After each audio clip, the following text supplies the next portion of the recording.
Et salut à tous, j'espère que vous allez bien. Bienvenue sur cette nouvelle vidéo, un peu plus chill, tranquille, cocooning. Euh, voilà, en fait, je fais cette petite vidéo tout simplement parce qu'il y a deux questions qui reviennent très souvent depuis des années sur mes différents réseaux, donc concernant les animaux. Donc la première, est-ce que les animaux sont sensibles aux événements paranormaux, aux entités, aux présences, etc. Et la deuxième, est-ce que les animaux aussi ont droit à une vie après la mort, tout simplement. Voilà. Alors désolé d'avance si vous entendez un peu de bruit, la fenêtre est ouverte, ici c'est le sud, il fait très chaud.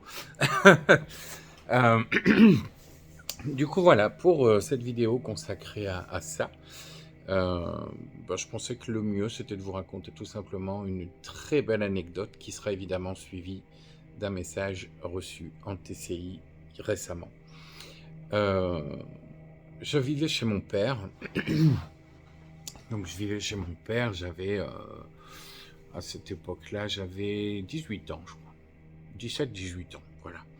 J'étais au lycée, quoi. Donc j'étais en fin de lycée, je crois. Bref, j'étais chez mon père et un soir, ma sœur me téléphone et elle me dit, écoute, il y a un labrador noir avec un cou blanc qui est devant chez moi depuis ce matin et qui ne fait qu'aboyer devant la maison et impossible de le calmer, impossible de le faire partir, il veut pas partir. Visiblement, il est ni pucé, ni tatoué, ni collier, ni rien. C'est vraiment un chien, un vagabond, quoi, et il veut pas se barrer, quoi. Donc, mon père avait perdu son berger allemand quelques années plus tôt, mort de vieillesse. Hein. Donc, ma sœur me dit, est-ce que tu veux pas voir avec papa, éventuellement, vous le récupérez, ça évitera d'appeler la SPA, quoi. Donc, moi, j'en parle à mon père, j'arrive à le convaincre, il me dit oui. Et voilà que le soir, ma sœur et mon beau-frère nous ramènent ce superbe labrador noir avec un cou blanc. Et évidemment, je vais tout de suite me l'approprier et l'appeler Black. Voilà, quand je dis me l'approprier, évidemment, c'est... en gros, voilà, c'était mon familier à moi, quoi. C'était mon ami à moi. Et donc mon père m'a volontiers laissé m'en occuper. Donc le soir où on le reçoit, je prends une laisse, je lui mets donc collier, laisse, on va se promener. Et puis d'un coup, je sens la laisse très légère. Et là, je regarde par terre, je m'aperçois que le collier s'est détaché avec la laisse, et qu'en fait, je traîne juste le collier par terre, et que le chien marche tranquille à côté de moi, au pas. Donc là, je me suis dit déjà, il est déjà bien éduqué, ou très intelligent, voire les deux.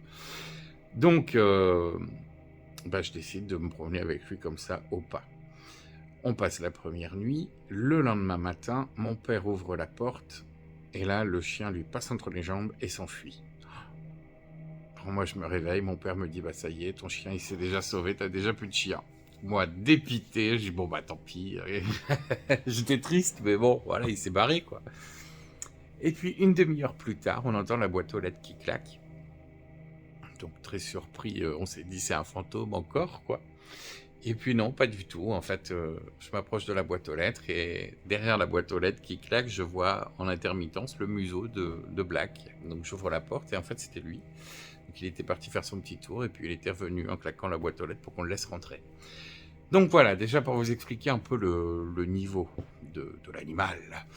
Et donc voilà, s'en est suivi donc une très belle amitié, très subtile, très forte entre lui et moi. Il comprenait absolument tout. C'était un humain, quoi. Tu lui parlais comme je vous parle, il comprenait tout. C'était dingue. Et puis un soir, je suis avec Delphine, donc, une amie d'enfance qui est par la suite devenue ma meilleure amie. Et donc on est dans ma chambre en train de jouer à la PlayStation, à Resident Evil. Et on est en train de jouer à la console. Mon chien, Black, est installé entre nous deux sur le lit. Et d'un coup, il lève la tête, il regarde le lustre du plafond, quoi. Il saute du lit, il se met au centre de la pièce et il commence à grogner puis à aboyer sur le lustre. Alors moi, tout de suite, je fais pause sur le jeu. Avec Delphine, on se regarde, on le regarde, on se regarde, on le regarde, on se regarde. On n'ose plus le regarder. Et là, donc Black se met à aboyer comme un fou sur le lustre. on n'ose même pas parler, on le laisse faire, quoi. Et d'un coup, il regarde le lustre et il longe comme ça le plafond du regard. Il arrive sur le mur, il descend le mur du regard. Et là, son regard s'arrête en bas du mur sur une planche Ouija artisanale qu'on avait fabriquée quelques années auparavant, avec laquelle on avait d'ailleurs eu quelques déboires. Et là, il se met à grogner puis à aboyer sur la planche Ouija. Alors, il se cambre un peu comme ça, les pattes tendues vers l'avant, en grognant. Et puis d'un coup, comme s'il s'était pris un truc sur le museau, ou je sais pas, il y a eu un mouvement de recul en couinant. Il s'est mis à pleurer et il s'est précipité sous le lit. On est resté comme ça. Donc, je dis à Delphine, tu peux retourner la planche? Elle dit, bah non, vas-y. Je dis, bah non, toi, t'es plus près.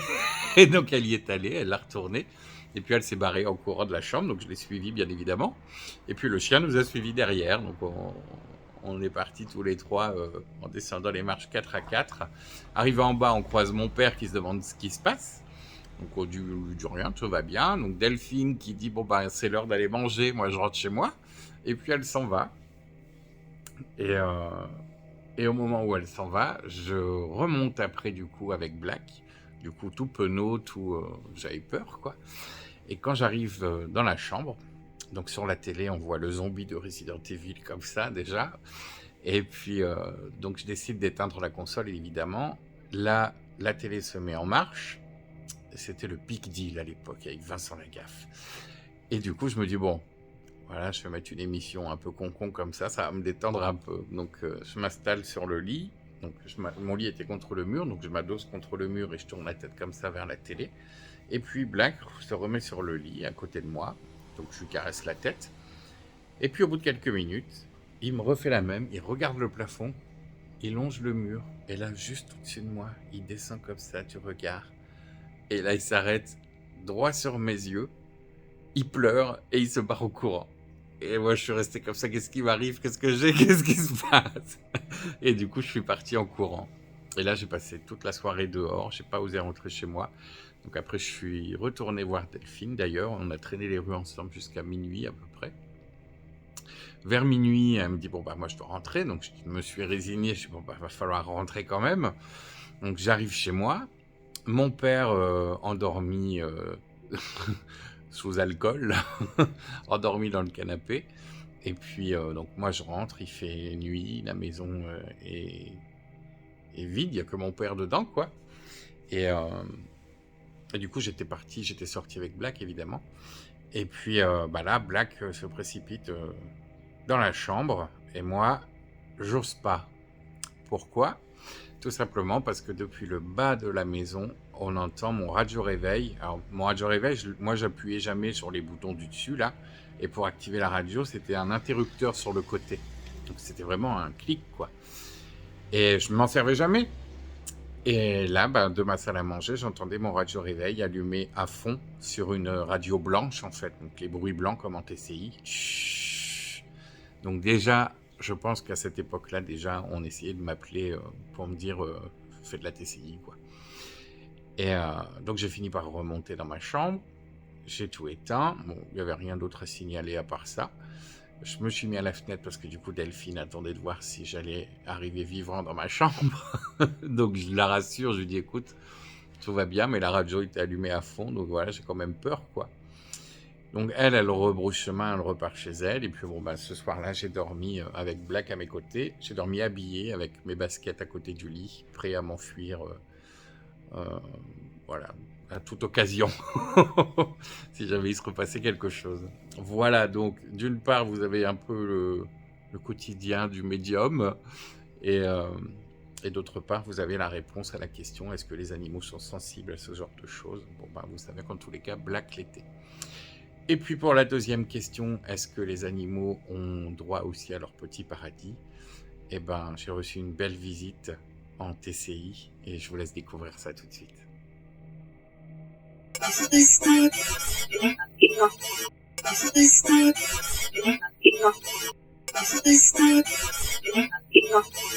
N'hésitez pas à me dire si ce format vous a plu. En tous les cas, moi j'ai pris du plaisir à vous raconter cette anecdote.